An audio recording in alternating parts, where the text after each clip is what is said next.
નમસ્કાર, ગ્લોબલ એક્સપ્રેસમાં તમારું સ્વાગત છે. હું આપની સાથે ચેતન.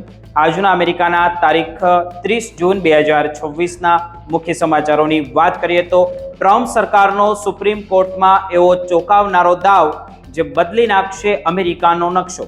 શું લાખો ગેરકાયદેસર ઇમિગ્રેન્ટ્સને હવે ક્યારેય જેલમાંથી મુક્તિ નહીં મળે કે શું? કેસનો આખરી ચુકાદો લાવશે મોટો ભૂકંપ. જેલમાં બંધ હજારો ભારતીય લોકોના શ્વાસ અદ્ધર થયા છે. આ પછીના સમાચારોની વાત કરીએ તો જુલાઈ મહિનો લાવ્યો છે અમેરિકામાં રહેતા ભારતીય અને ગુજરાતીઓ માટે 5 મોટી આર્થિક આફતો અને રહસ્ય. ક્રેડિટ કાર્ડ યુઝર્સ અને ટેક્સ પેયર માટે કાનૂની સમયમર્યાદાનો મોટો ખતરો. જુલાઈમાં 2 વાર પૈસા આવશે પણ ઓગસ્ટમાં કેમ ખાતા ખાલી રહેશે તે સવાલ છે. તેમની ચર્ચા કરીશું. આ પછીના સમાચારોની વાત કરીએ તો ગુજરાતના ડિંગુચા ગામના પિતા પુત્ર અમેરિકાની જેલમાંથી અચાનક જ ગાયબ થઈ ગયા. ડ્રગ્સના ગંભીર આરોપો વચ્ચે શું તેમને સીધા ડિપોર્ટ કરી દેવાયા છે? ઓહાયો પોલીસ અને આઈસના આ રહસ્યમય ઓપરેશનથી અમેરિકામાં રહેતા ગુજરાતી સમુદાયમાં ભારે ફફડાટ મચી ગયો છે. શું થયું છે તેની વિગતે ચર્ચા કરીશું. આ બધા જ સમાચારોની વિગતે ચર્ચા કરીએ. આપ જોતા રહો ગ્લોબલ એક્સપ્રેસ.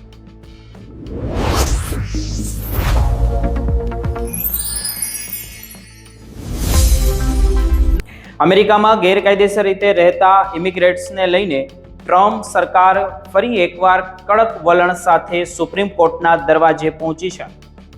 અમેરિકાની અંદરથી પકડાયેલા ઇનલીગલી એલિયન્સને જેલમાંથી બોન્ડ પર મુક્તિ ન મળે તે માટે સરકારે સુપ્રીમ કોર્ટમાં મહત્વપૂર્ણ અરજી દાખલ કરી છે.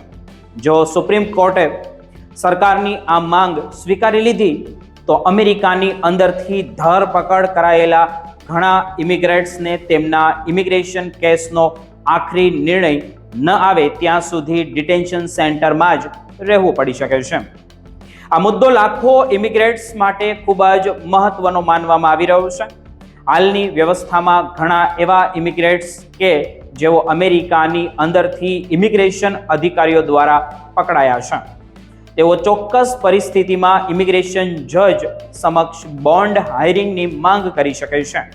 જો જજને લાગે કે વ્યક્તિ સમાજ માટે જોખમરૂપ નથી અને ભાગી જવાની શક્યતા ઓછી છે તો તેને નક્કી કરેલી રકમના બોન્ડ પર મુક્ત કરવામાં આવી શકે છે. ત્યારબાદ તે વ્યક્તિ પોતાનો ઇમિગ્રેશન કેસ બહાર રહીને લડી શકે છે. પરંતુ ટ્રમ્પ પ્રશાસનનું એવું કહેવું છે કે ઇમિગ્રેશન કાયદા મુજબ કેટલાક પ્રકારના એલિયન્સને ફરજિયાત કસ્ટડીમાં રાખવાનો કોંગ્રેસનો સ્પષ્ટ ઈરાદો હતો અને તેમને બોન્ડ આપવાની સત્તા હોવી જોઈએ નહીં. સરકારનું માનવું એવું છે કે જો આવા ઇમિગ્રન્ટ્સને બોન્ડ પર છોડવામાં આવે તો ઘણા લોકો કોર્ટમાં હાજર રહેતા નથી અથવા પછી તેઓ શોધવા તેમને મુશ્કેલ બની જાય છે. સરકાર દલીલ કરી રહી છે કે કડક ડિટેન્શન નીતિ અમલમાં રહેશે તો ઇમિગ્રેશન કાયદાનો અમલ વધુ અસરકારક બનશે અને ગેરકાયદેસર ઇમિગ્રેશનને રોકવામાં મદદ મળશે. આ જ કારણસર સરકારે સુપ્રીમ કોર્ટને વિનંતી કરી છે કે નીચલી અદાલતો દ્વારા આપવામાં આવેલા આ નિર્ણયો પર રોક લગાવવામાં આવે જે કેટલાક ઇમિગ્રન્ટ્સને બોન્ડ હાયરિંગનો અધિકાર આપે છે. બીજી તરફ ઇમિગ્રન્ટ્સ અધિકાર સંગઠનો અને વકીલોનું એવું કહેવું છે કે લાંબા સમય સુધી કોઈ વ્યક્તિને બોન્ડની તક આપ્યા વગર જેલમાં રાખવું ન્યાયના મૂળભૂત સિદ્ધાંતોનો વિરુદ્ધ છે. તેઓનું એવું કહેવું છે કે દરેક વ્યક્તિને પોતાની પરિસ્થિતિ જજ સમક્ષ રજૂ કરવાની એક તક તો મળવી જ જોઈએ. જો કોઈ વ્યક્તિ સમાજ માટે જોખમરૂપ ન હોય અને ભાગી જવાની શક્યતા ન હોય તો તેને અનિશ્ચિત સમય સુધી ડિટેન્શન સેન્ટરમાં રાખવું યોગ્ય નથી.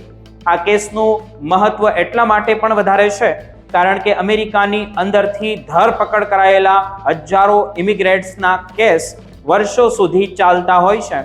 જો સુપ્રીમ કોર્ટ સરકારની તરફેણમાં નિર્ણય આપે તો આવા લોકોને આખો કેસ પૂર્ણ થાય ત્યાં સુધી ડિટેન્શન સેન્ટરમાં રહેવું પડી શકે છે.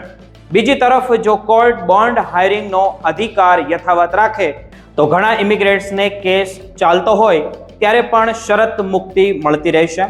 કાયદાકીય નિષ્ણાંતોનું માનવું એવું છે કે કેસ માત્ર બોન્ડ વિશે નથી પરંતુ અમેરિકામાં ઇમિગ્રેશન ડિટેન્શન સેન્ટર સિસ્ટમ કેવી રીતે ચાલશે અને તે અંગેનો એક મહત્વપૂર્ણ કાનૂની પ્રશ્ન છે. સુપ્રીમ કોર્ટનો નિર્ણય ભવિષ્યમાં હજારો નહીં પરંતુ લાખો ઇમિગ્રેટ્સને અસર કરી શકે છે, ખાસ કરીને જેઓ અમેરિકાની અંદર રહેતા હતા અને પછી ઇમિગ્રેશન અધિકારીઓ દ્વારા અટકાયત કરવામાં આવ્યા છે. અહીં એક મહત્વની બાબત સમજવી ખૂબ જરૂરી છે કે સુપ્રીમ કોર્ટે હજુ સુધી અંતિમ નિર્ણય આપ્યો નથી. હાલમાં ટ્રમ્પ સરકારે પોતાની દલીલો રજૂ કરીને કોર્ટ સમક્ષ અરજી કરી છે. હવે સુપ્રીમ કોર્ટ નક્કી કરશે કે કેસ સુનાવણી માટે સ્વીકારવો કે નહીં અને અંતે કાયદાની વ્યવસ્થા કેવી રીતે કરવી. આથી હાલની પરિસ્થિતિમાં જોઈએ તો એવું કહી શકાય કે અમેરિકાની અંદરથી પકડાયેલા દરેક ઇનલીગલ એલિયન્સને હવે બોન્ડ મળશે જ નહીં. હાલમાં આ માત્ર સરકારની કાનૂની માંગ છે. અંતિમ સ્થિતિ સુપ્રીમ કોર્ટના નિર્ણય પછી જ સ્પષ્ટ થશે.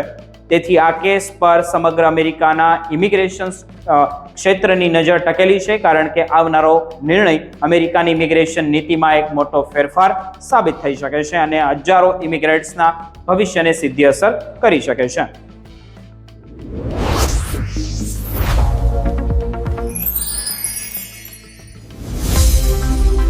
અમેરિકામાં રહેતા લાખો ભારતીય અને Gujarati senior citizen, tax payer અને સોશિયલ સિક્યુરિટી લાભાર્થી માટે જુલાઈ મહિનો 5 ખૂબ જ મહત્વપૂર્ણ ફેરફાર લઈને આવ્યો છે. જો તમે અમેરિકામાં રહેતા હો અથવા તો અમેરિકામાં તમારા કોઈ પરિવારના સભ્યો રહે છે તો આ માહિતી તેમના માટે ખૂબ જ ઉપયોગી છે. સૌથી પહેલા આપણે વાત કરીએ તે કોવિડ-19 સમયગાળા દરમિયાન ભરાયેલી ટેક્સ પેનલ્ટીના રિફંડ અંગેની. નવેમ્બર 2025માં આવેલા કોંગ વર્સિસ યુનાઇટેડ સ્ટેટ કેસના ચુકાદા બાદ 20 જાન્યુઆરી 2020 થી 10 જુલાઈ 2023 વચ્ચે મોટું ટેક્સ ભરવા, સમયસર ટેક્સ રિટર્ન ફાઇલ ન કરવા અથવા તો ઓછા ટેક્સ ભરવાના કારણે IRS દ્વારા વસૂલવામાં આવેલી કેટલીક પેનલ્ટી અને વ્યાજ સામે રિફંડ ક્લેમ કરવાની તક મળી છે. પરંતુ આ રિફંડ આપોઆપ નથી મળવાનો. દરેક વ્યક્તિએ IRS નું ફોર્મ 843 ભરીને જાતે ક્લેમ કરવો પડશે. ફોર્મની ઉપર protective refund claim United state લખવાનું રહેશે અને જે વર્ષ માટે પેનલ્ટી ચૂકવી હોય તે દરેક વર્ષ માટે અલગ ફોર્મ ભરવું પડશે. મહત્વની વાત તો એ છે કે આ ક્લેમ 10 જુલાઈ 2026 પહેલા ભરવું ખૂબ જરૂરી છે. જો કે સરકાર આ ચુકાદા સામે અપીલ કરવાની તૈયારીમાં છે, તેથી રિફંડ મળશે તેની ખાતરી નથી, પરંતુ સમયસર ક્લેમ કરવાથી તમારો કાનૂની અધિકાર સુરક્ષિત રહેશે.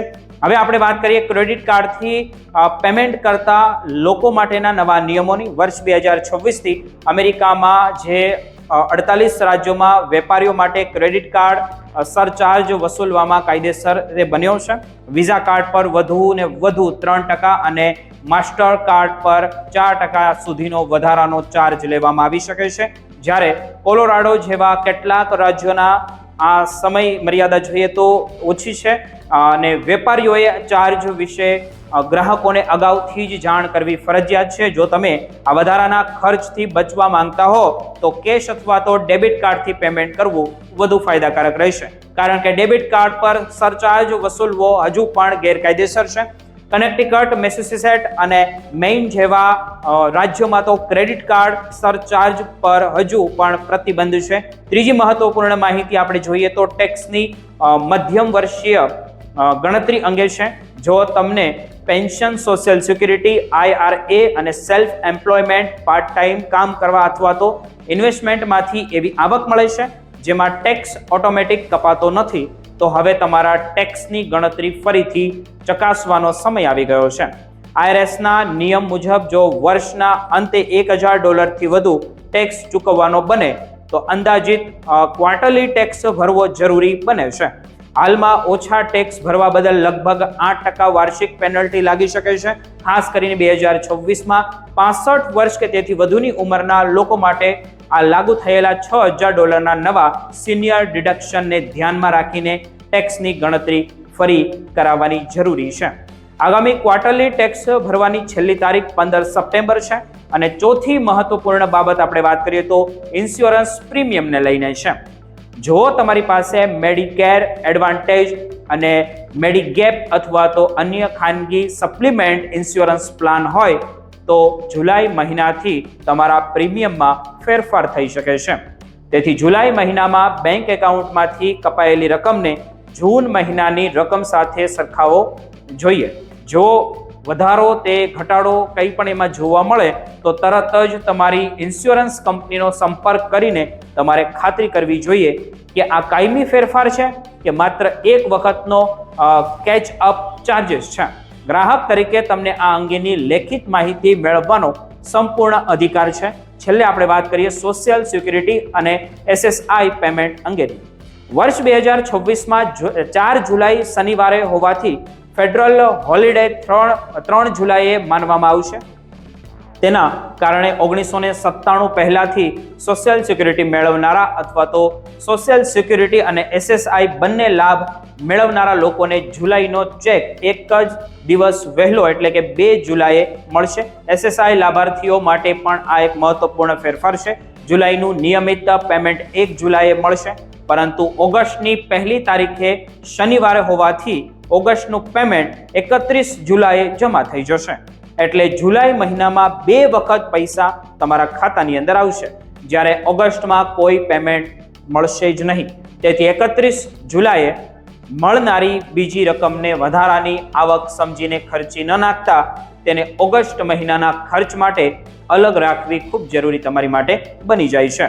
આ 5 ફેરફારો તમારા પૈસા, ટેક્સ અને માસિક બજેટ સાથે સીધા જોડાયેલા છે. તેથી સમયસર યોગ્ય માહિતી મેળવી જરૂરી પગલાં ભરશો અને આર્થિક નુકસાનથી બચી શકશો અને તમારા અધિકારોનું પણ રક્ષણ કરી શકશો.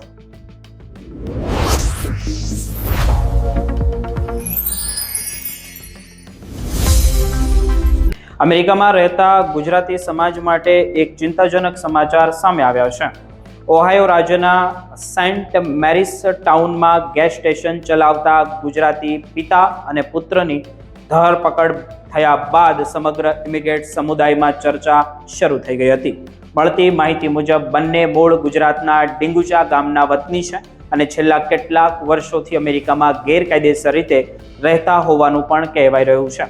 સ્થાનિક પોલીસે 18 જૂનના રોજ તેમની ધરપકડ કરી હતી અને જેલ રેકોર્ડ અનુસાર તેમની સામે કોઈ બોન્ડ મંજૂર કરવામાં આવ્યા નહોતા. ધરપકડ કરાયેલા લોકોમાં જોઈએ તો 50 વર્ષીય જીતેન્દ્ર પટેલ અને તેમના પુત્ર યશ પટેલનો સમાવેશ થાય છે.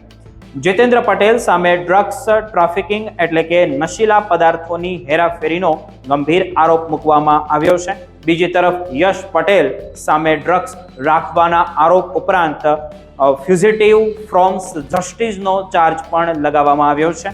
કાયદાકીય ભાષામાં આ ચાર્જ ત્યારે લાગુ પડે છે જ્યારે કોઈ વ્યક્તિ કોર્ટમાં હાજર ન રહે, કોર્ટના આદેશનું પાલન ન કરે અથવા તેની સામે વોરંટ નીકળ્યા પછી પણ ફરાર રહે.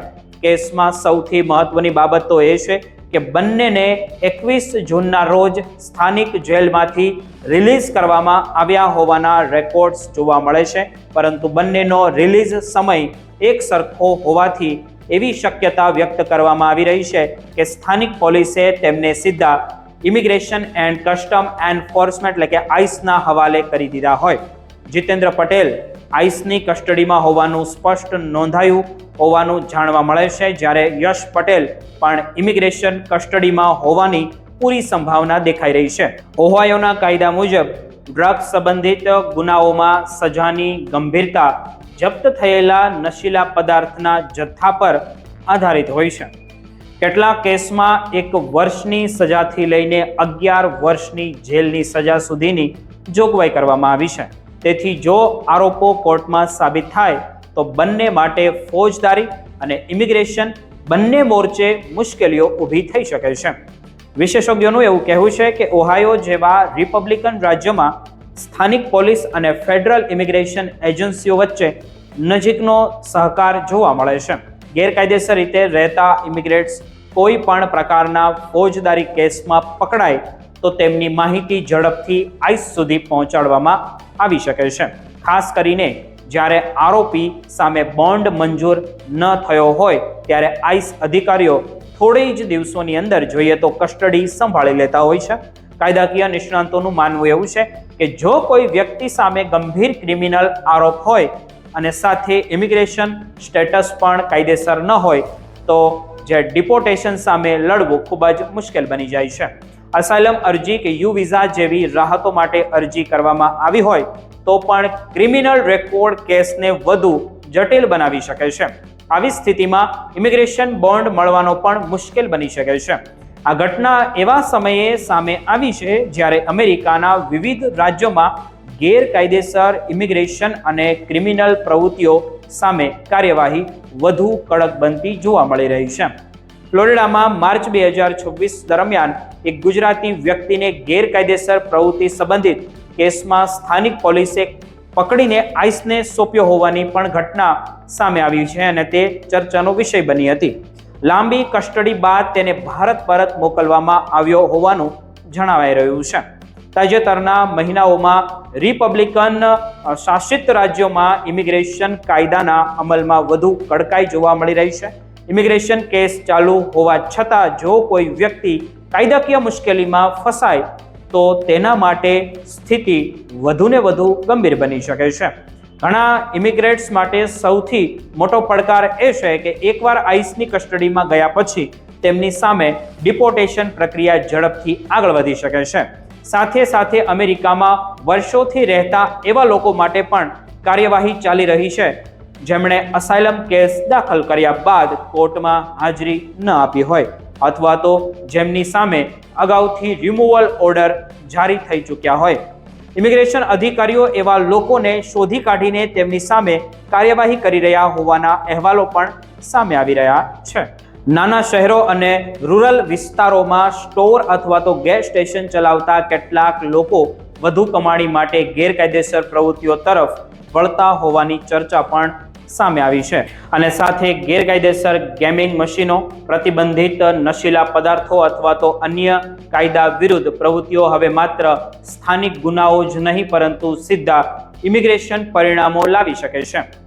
મિત્રો, ઓહાયોમાં થયેલી આ ધરપકડ ફરી એક વખત એ સંદેશ આપે છે કે અમેરિકામાં ગેરકાયદેસર રીતે રહેતા લોકો માટે કોઈ પણ પ્રકારની ફોજદારી કાર્યવાહી માત્ર કોર્ટ કેસ પૂરતી મર્યાદિત રહેતી નથી.